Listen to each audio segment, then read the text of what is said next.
Hello Internet, my name is Zephyr, and I'm probably going to piss you off and ruin these two for you forever. You read the title, you saw the thumbnail. We need to talk about the relationship between Megatronus and Solus Prime. Now I know what you're thinking. Zephyr, you're making one hell of a bold claim. Yes I am. You see, the romance between Megatronus and Solus Prime is as beautiful as it is tragic. And that's the whole point. It serves as a plot point to explain why Megatronus goes mad and becomes the Fallen Prime, or just the Fallen, with Solus's, mind you, often accidental death being a catalyst that fully pushes him over the edge. In countless Transformers media and continuities, this is almost always the story that's used to set up Megatronus becoming the Fallen. Him and Solus fall in love, Solus builds him the most powerful gun in the universe known as the Requiem Blaster. However, the longer he uses it, the more it corrupts him, leading to him snapping and accidentally killing Solus when she tries to take it from him. It makes Megatronus seem like a sad, tragic, and sympathetic character, and he would be if it wasn't for the fact that he and Solus are both primes.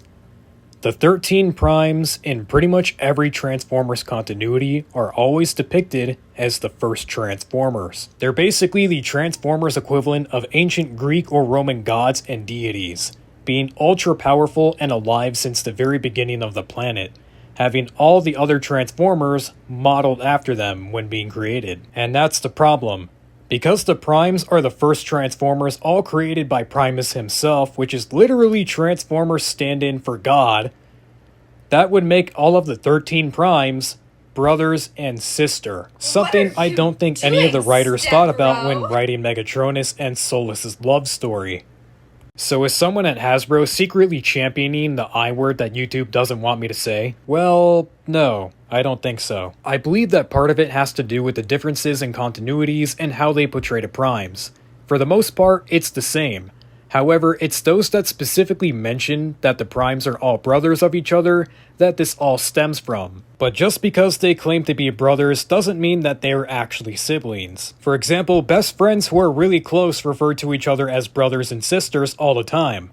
Hell, I call my best friend my brother despite me being whiter than paper. The point is, you don't have to be related by blood to have a brotherhood or sisterhood. And that's what I think the writers meant with them bringing up the primes being brothers. But let's say they are all siblings, because after all, they're beings directly created by Primus himself. Well, Transformers has always had religious symbolism. Like I said earlier, Primus is literally God, with the primes being demigods. With that being said, the love story between Megatronus and Solus Prime, even down to their upbringing, is very reminiscent of one of the most famous biblical stories ever told.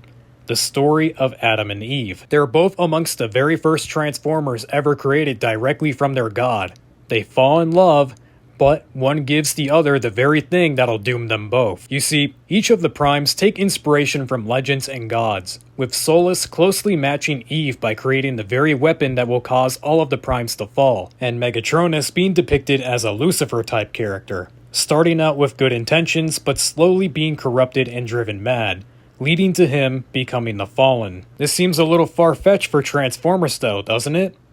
Oh, you have no idea. Transformers lore is as extensive as other lore-heavy properties like D&D and Warhammer. Not bad for a franchise originally created to sell toys, eh? But with all of its lore and storylines, was the forbidden I word an oversight that was never caught? Is it actually that, or just a misunderstanding?